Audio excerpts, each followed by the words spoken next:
Toda vez que Silveira canta aqui, eu tenho inveja santa.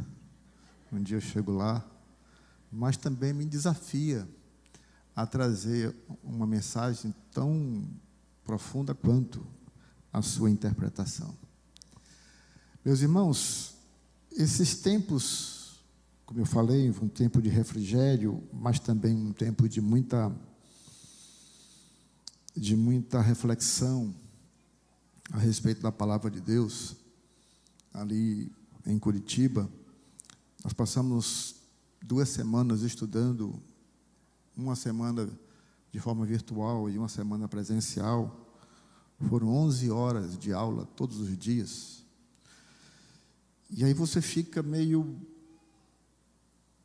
bombardeado com tudo que a gente ouve, com tudo que a gente aprende, algumas coisas se aprofundando, algumas coisas mais novas que os professores nos trazem. E eu fiquei refletindo sobre o ensino da palavra. Quantos de nós achamos que já sabemos tudo, e aí não mais nos interessamos pelo ensino, pela escola bíblica, pela mensagem. Algumas pessoas vêm para a igreja apenas para cumprir um certo ritual. Eu tenho que ir para a igreja. Quanto a gente tem perdido ao longo desse tempo que nós somos participantes do reino de Deus, de não parar para ouvir o ensino de Jesus, o ensino da palavra. Mas, pastor, por que o senhor está dizendo isso? Porque se a gente não ouve com atenção, com afinco, o ensino da palavra, não há como transformar vidas. Se a gente fosse medir nosso crescimento espiritual do ano passado para cá, quanto você acha que você cresceu espiritualmente? Quantas coisas que você detectou que deveria deixar de fazer e não deixou de fazer? Quantos despertamentos das nossas atitudes que antes a gente achava que era correto e depois a gente descobriu pela palavra que não está certo? E aí, esse ano, nessa proposta da gente mergulhar, imergir nesse tema, o reino de Deus, a gente fica imaginando que o reino de Deus é um lugar. Não é um lugar, é uma condição. A condição de que eu sou súdito e tenho um rei que é o Senhor, de que Ele é soberano e eu obedeço o que Ele quer de mim. O reino de Deus não é a igreja como instituição, não é um lugar, embora Jesus disse que está preparando o lugar para nós. Esse lugar é o lugar em que nós vamos viver para sempre com Ele. Mas quanto ao reino de Deus, e essa mensagem está seguindo esse tema geral, eu queria hoje falar sobre o reino de Deus e a obediência. A obediência. Aqui quem tem filho sabe o que significa isso. Quantos de nós queremos que nossos filhos sejam obedientes? Mas a obediência depende muito do nosso conhecimento de quem devemos obedecer. Claro que esse tema, a obediência, não vai se esgotar somente numa mensagem. A gente tem uma série de mensagens dentro do tema reino de Deus, que é o geral, a respeito da obediência no reino de Deus. A obediência é a característica que mais indica o quanto amamos a Deus. Porque não pressupõe medo de Deus, mas nós obedecemos a Deus porque nós o amamos. e o quanto o amamos. E a obediência aponta para um perfil do discípulo servo, do servo que é discípulo, e denota confiança, fidelidade, avança no sentido mais profundo da fé. Tens fé?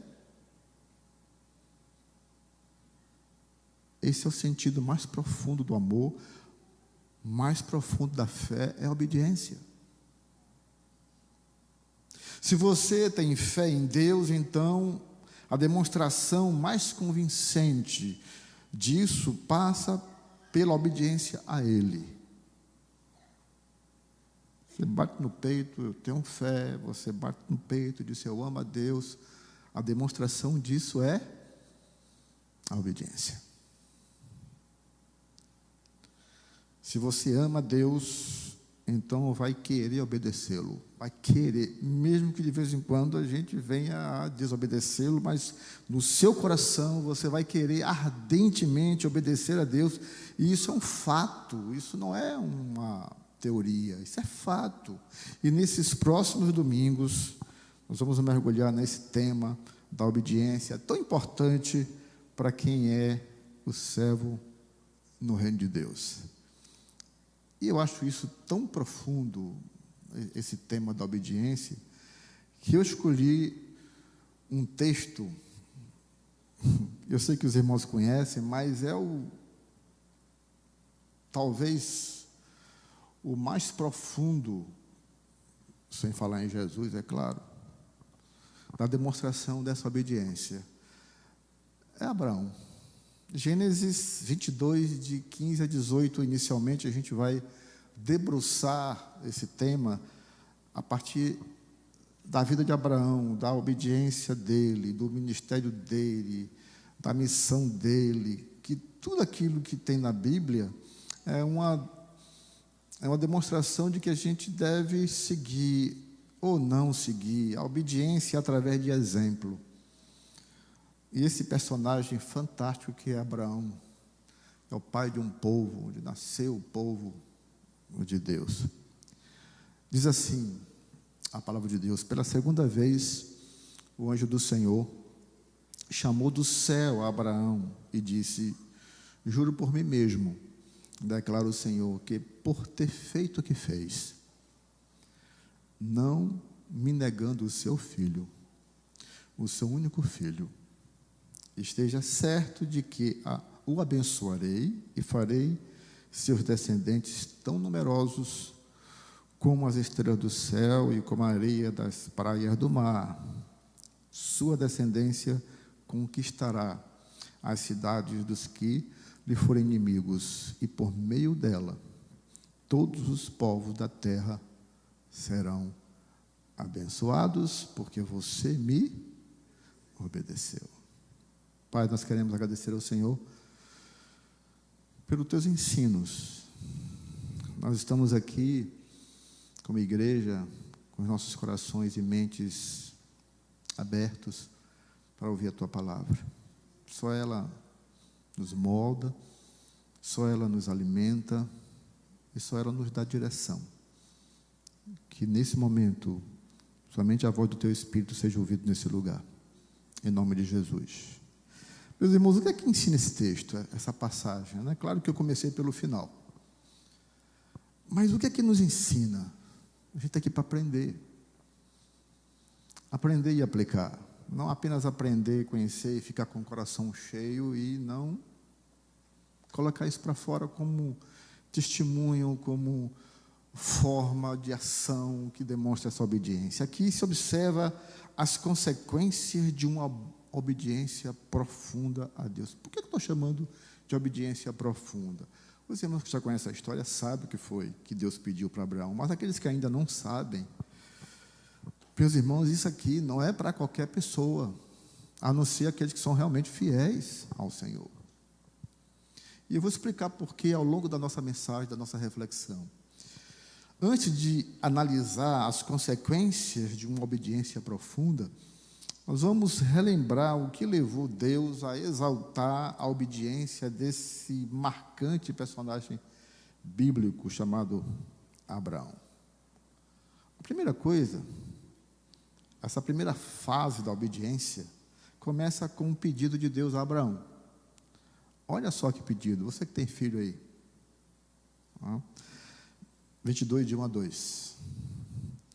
Passando algum tempo, Deus pôs Abraão à prova, dizendo-lhe: Abraão. Ele respondeu: eis-me aqui. Então disse Deus: tome seu filho, seu único filho, Isaque, a quem você ama, e vá para a região de Moriá, sacrifique-o ali como holocausto, num dos montes que lhe indicarei. Meus irmãos, você que tem filho, netos, eu sei que quem não tem, pode ter uma ideia, seu pai, sua mãe, Deus aqui fez uma proposta para uma obediência sem igual, profunda. Eu vejo meus filhos, eu vejo meus netos, digo: Deus, o sentimento que a gente tem para com os nossos filhos, e a gente que tem neto agora sabe o quanto é, a gente se emociona muito. E toda vez que eu leio esse texto, que paro para me aprofundar nisso, eu me emociono. Sabe, algumas pessoas têm falado: eu vou dar meu Isaque. Que é isso? Às vezes é um emprego que você larga para seguir o Senhor, às vezes é o seu tempo, né, que você tem. Eu vou dar meu Isaque ao Senhor. Que Isaque? Isso nem se compara. Você dá o seu tempo ao Senhor, é o Isaque? Não. Meus irmãos, para com isso. Tem muita gente que está relativizando a obediência. Isaac é Isaac mesmo, é filho mesmo, é tudo que a gente ama nessa terra mais profundamente, mais intensamente. O que tem aqui é algo de um compromisso profundo com Deus. E para uma obediência profunda e comprometida é necessária uma prova profunda e que exige compromisso. Não é qualquer compromisso, não é simplesmente uma relação religiosa que nós temos que ter com Deus. Aqui vai mais a fundo. Deus está chamando um homem que foi determinante para a história da civilização ocidental, oriental, porque Abraão é pai de várias nações. A história indica, e aqui historicamente indica, que os muçulmanos, tanto os muçulmanos como os cristãos, como os judeus, têm Abraão como princípio, pai. A civilização judaica cristã e a oriental se baseia nesse episódio da chamada de Abraão para existir como povo, como pessoa. Então aqui, meus irmãos, o que está se falando aqui é de algo muito profundo. Os irmãos já ouviram falar que quanto maior a prova, maior a bênção? A gente tem esse jargão, né? Maior a prova, maior a bênção. Meu irmão, você está passando por essa prova, vem, espera que vem bênção. Por aí. Essa realmente é uma prova tipificada. O que é isso, pastor? Uma prova tipificada. Deus pediu a Abraão seu filho Isaque em sacrifício, assim como Deus deu o seu filho Jesus em sacrifício em favor de muitos. Isaque é um tipo de Cristo. Jesus, em profunda obediência, foi até o fim. E como consequência, redimiu a humanidade e foi dada a ele a soberania de tudo criado, porque quando ele executou a sua obra, morreu na cruz, ressuscitou o terceiro dia, passou 40 dias aqui na terra ensinando as coisas do reino de Deus, ele ascendeu aos céus e se assentou à direita de Deus. Para quê? Para governar tudo que existe. Essa foi a consequência da obediência de Jesus. O ser humano, de maneira geral, deseja as bênçãos, sem, contudo, querer obedecer. Ah, Deus não vai abençoar menino mimado. Crente infantil, que bate o pé, quero, mas não quer obedecer. Porque Ele é justo. O ser humano, porém, quer obter vantagem sem esforço, sem entrega, sem se deixar transformar. Os irmãos já perceberam como nós somos tentados a tentar explicar um terremoto na Turquia, ou a morte de um parente, de um filho, e a gente começa a falar, porque Deus fez isso, Deus faz assim, Deus faz assado. A gente não tem condições de definir nada sobre Deus. Eu sei que isso é para acalmar o coração, para relaxar a alma, mas a gente não tem condição nenhuma. Ah, Deus faz assim, porque é assim, assim, assim. Não, meus irmãos. Abraão não sabia do seu futuro. Aliás, ele não viveu o seu futuro. Ele sabia, mas não viveu o seu futuro. Assim como José não sabia que ele ia ser um dia governador do Egito, mas na hora da provação, a gente fica buscando explicações, e Deus não dá explicações na provação.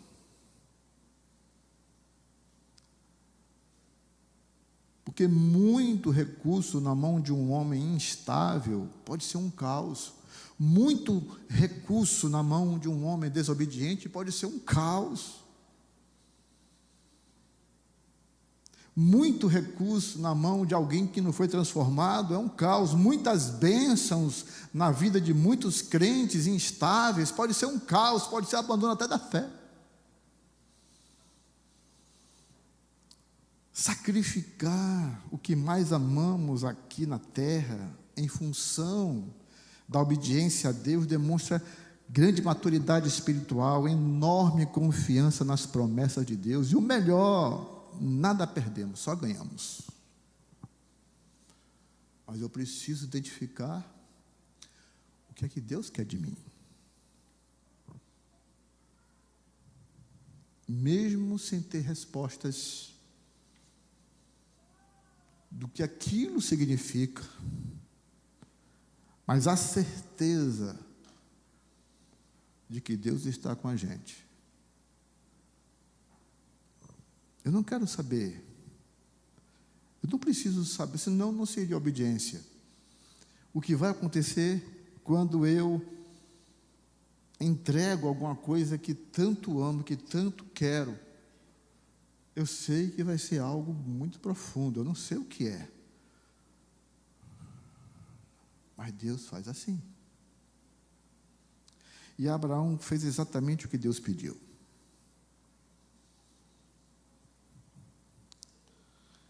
Gênesis 22, 3, 5. Na manhã seguinte, Abraão levantou-se, preparou seu jumento.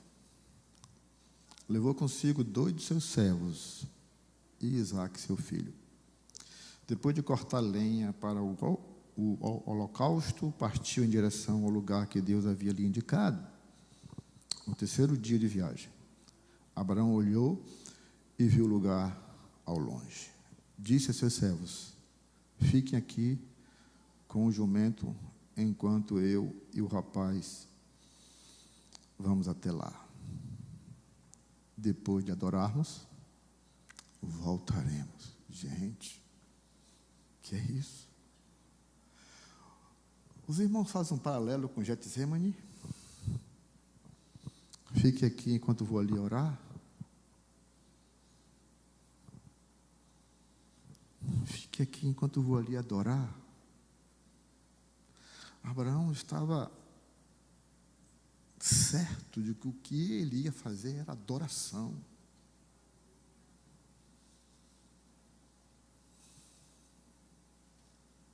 E agora? Então, está tão clara a intenção de Abraão aqui. Como é que se acha que estava o coração de Abraão, como um pai? Meus irmãos, houve sim uma atitude imediata de obediência. Ele não tinha muito o que pensar. Na manhã seguinte, a ordem de Deus, Abraão partiu. Mas observa-se a disposição de adorador de Abraão. Sim, não existe obediência sem adoração. Assim como não existe adorador se não for obediente. Porque a gente tem dito aqui que adoração não é só cantar. Cantar é uma forma de adorar. Adorar é tudo aquilo que eu faço que agrada ao meu Deus. Tudo aquilo que eu faço que agrada ao meu Deus é adoração. O ato de sacrifício é sim um ato de adoração, assim como o ato de obedecer está associado à adoração. Não é algo sem sentido. Abraão confiava determinadamente no poder restaurador de Deus. Como assim, pastor? Ele não foi à toa, ele conhecia o Deus que ele servia, ele sabia o que Deus iria fazer de restauração naquela situação. Mas por quê? Porque havia uma promessa dele ser, através de Isaac, uma grande nação. Vocês lembram disso? Deus não pode mentir. Deus disse a Abraão: eu vou te dar um filho, desse filho eu vou tornar você uma nação numerosa, como as estrelas do céu. Aí Abraão pensou: nossa, então quer dizer que Deus quer esse filho? Mas aí ele pensou assim: olha só o que o livro de Hebreus interpreta teologicamente o que Abraão fez. Por isso que é bom a gente estudar a Bíblia, porque a gente não pode explicar a Bíblia somente lendo um texto. A gente tem que ir até outros textos, porque a Bíblia explica a Bíblia. A revelação explica a revelação. E observe o que o livro de Hebreus, no capítulo 11, versos 17 e 19, diz: pela fé, quando Deus o pôs à prova, ofereceu Isaque como sacrifício. Aquele que havia recebido as promessas estava a ponto de sacrificar o seu único filho, embora Deus tivesse dito: por meio de Isaque, a sua descendência será considerada. E aí ele interpreta: Abraão levou em conta que Deus pode ressuscitar os mortos, e figuradamente recebeu Isaque de volta dentre os mortos.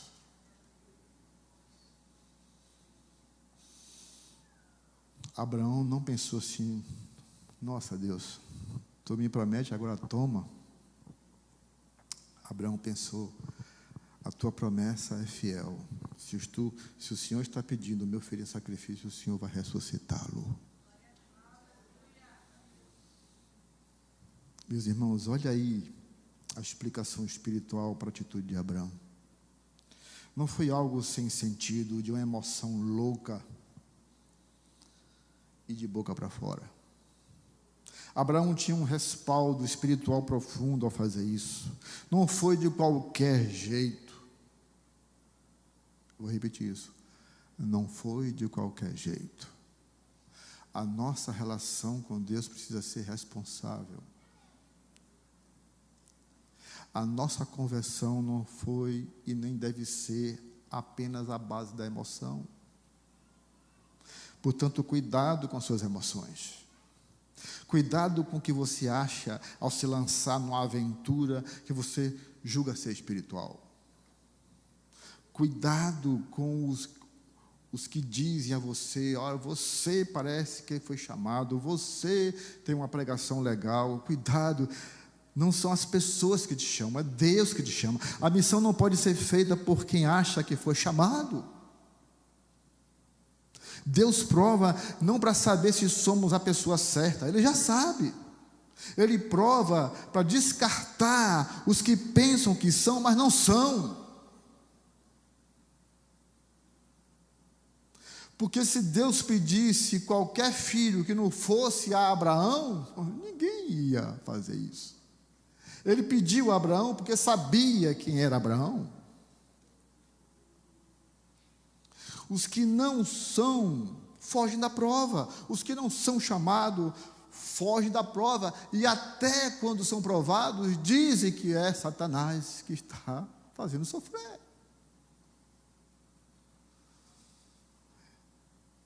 E se não fogem, não suportam, e se tornam amargos, adoecem a alma e culpa todo mundo por não ter dado certo. Deus não tem compromisso com os que não são chamados e acham que são. A prova aceita depende de muita intimidade com Deus, muitas ações de obediência. Meus irmãos, não é de um dia para o outro. A gente precisa ser moldado na intimidade com Deus, provado na intimidade com Deus. A gente vai cedendo algumas coisas que a gente gosta por amar a Deus.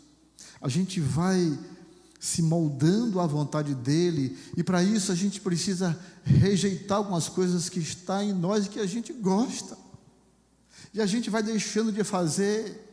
Não é porque a igreja proíbe, é porque a sua intimidade com Deus, você vai descobrindo que aquilo que você faz, aquilo que você gosta, aquilo que você acha que é mais precioso para você, você vai descartando. E isso pode ser aos poucos, ou até de imediato, coisas que não te edificam.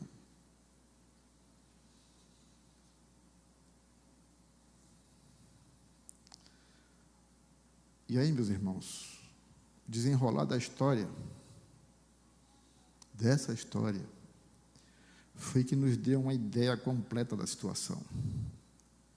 Quando Abraão já havia provado sua fidelidade, ou seja, ao fazer o gesto de consumar o ato de sacrificar seu filho Isaque em obediência a Deus, foi que se revelou completamente a intenção do Senhor de o provar.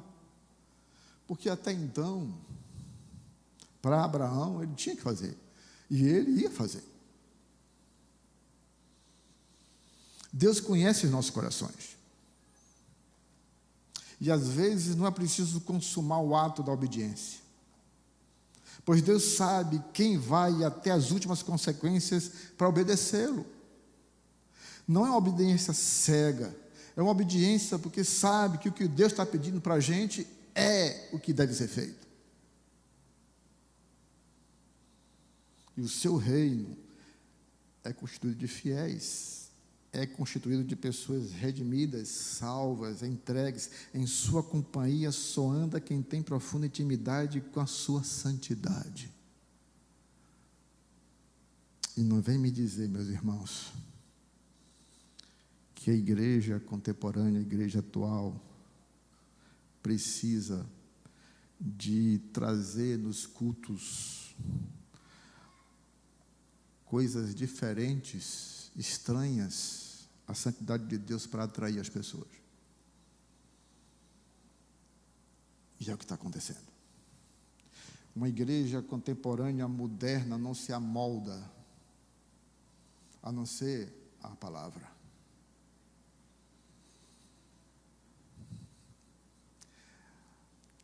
A igreja de hoje não está dando o seu Isaque. A igreja de hoje está dando o seu Deus em troca de agradar os homens. A igreja de hoje está preferindo homens do que o próprio Deus. A igreja de hoje está sacrificando Deus em prol do bem-estar das pessoas dentro da igreja. Estamos invertendo as ordens das coisas. Não é Deus que tem que ceder as coisas, somos nós que temos que dar, porque Ele já deu tudo, Ele já deu seu Filho em sacrifício pelo nosso, somente por amor, não porque nós merecemos, mas a gente acha que Deus tem que dar mais. Estamos invertendo a ordem. O ser humano está no lugar que não pertence a ele. E Deus nos prova. Agora veja só como foi a interferência de Deus e sua abordagem na atitude de Abraão. Aí é que eu digo que a gente não sabe o que vai acontecer quando a gente entrega, mas Deus sabe. Gênesis, um pouquinho longo esse texto, 22, de 6 a 14. Abraão pegou a lenha para o holocausto e colocou nos ombros de seu filho Isaque. Os irmãos estão fazendo um paralelo? Lenha, madeiro, cruz. Quem levou o madeiro nas costas? A palavra é reveladora. E ele mesmo levou as brasas para o fogo e a faca.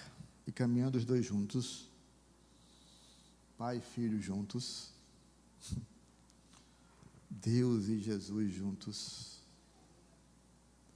Isaque disse a seu pai: meu pai. Sim, meu filho, respondeu Abraão. Isaque perguntou: as brasas e a lenha estão aqui, mas onde está o cordeiro para o holocausto? Respondeu Abraão: Deus mesmo há de prover o cordeiro para o holocausto, meu filho. E os dois continuaram a caminhar juntos. Quando chegaram ao lugar que Deus lhe havia indicado, Abraão construiu um altar e sobre ele arrumou a lenha. Amarrou seu filho Isaque e o colocou sobre o altar em cima da lenha. Então estendeu. E aqui, quando eu estava lendo esse texto para fazer essa mensagem, eu pensei no meu filho ali. Eu pensei no meu neto ali.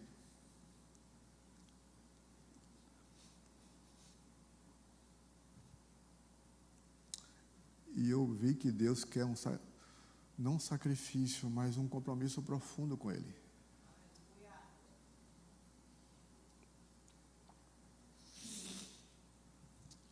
Mas o anjo do Senhor o chamou do céu.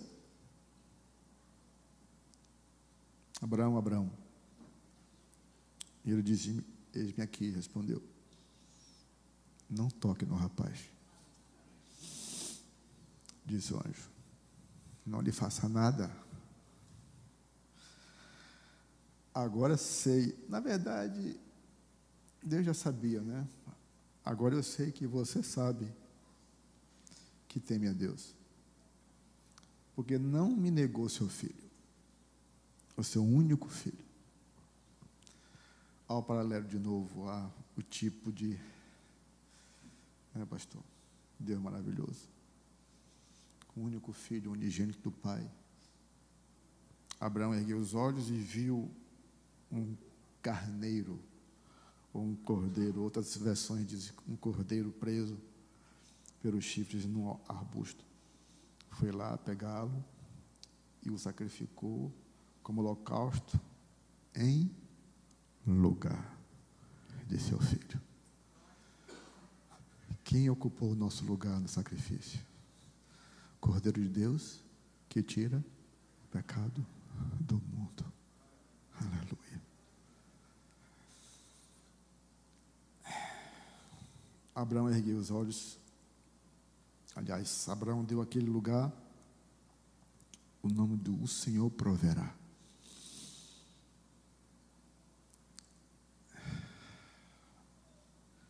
Por isso, até hoje, se diz: um monte do Senhor se proverá. Irmãos, observe alguns detalhes que nos remetem ao sacrifício de Cristo. Pegou a lenha e colocou nos ombros do seu filho. E todo o diálogo entre ele e Isaque, Abraão não culpou Deus em nenhum momento, sempre ensinava a Isaque que Deus iria prover, e principalmente isso, Deus mesmo há de prover o cordeiro para o holocausto, meu filho. Ele disse isso a Isaque. Entendeu agora, meus irmãos, como a obediência é um fator determinante para a nossa intimidade com Deus, esse Deus do reino? Então, meus irmãos, só então pode vir as bênçãos descritas nos versos seguintes. Mas antes de descrever as bênçãos do verso seguinte, eu já falei isso aqui, eu vou relembrar de novo. Pegue essa cena de Abraão com Isaac, com diálogo com Deus, e vá lá para o Getsêmani. O Senhor foi lá e orou quantas vezes?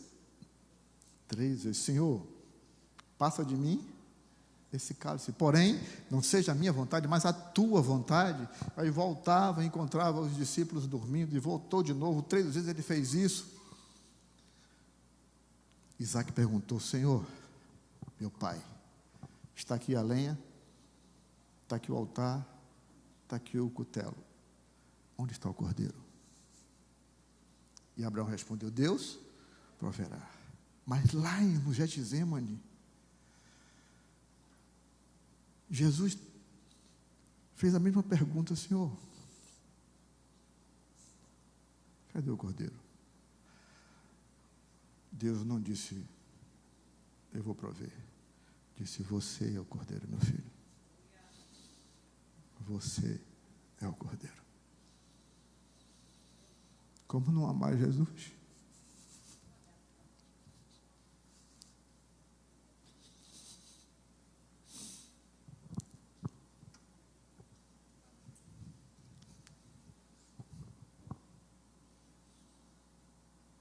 E tem muita gente que fica arrumando desculpas para não entregar sua vida a Jesus. Este Jesus, que é o Cordeiro que foi para a cruz, em nosso lugar. E, meus irmãos, a gente vai repetir o que a gente leu no início. As consequências da obediência. Gênesis 22, 15, 18. Pela segunda vez, o anjo do Senhor chamou do céu Abraão e disse: juro por mim mesmo, declarou o Senhor, que por ter feito o que fez, não me negando o seu filho, o seu único filho, esteja certo de que o abençoarei. E farei seus descendentes tão numerosos como as estrelas do céu e como a areia das praias do mar. E aí vem muçulmanos, orientais, judeus e os gentios, que somos nós, que fomos abençoados através da obediência de Abraão. E por Cristo nós fomos feitos descendência de Abraão. E por meio dela, todos os povos da terra serão abençoados. Sabe por quê? Porque um homem, somente um homem obedeceu. Sabe por que nós estamos aqui? Porque um homem, um filho unigênito do Pai, obedeceu. Não estamos aqui porque nós merecemos, estamos aqui porque um homem obedeceu. E foi até o fim. E você, o que é que tem feito? Concluindo nossa mensagem,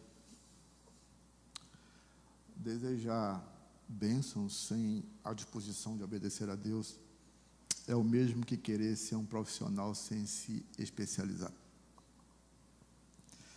Sejam especialistas em obediência.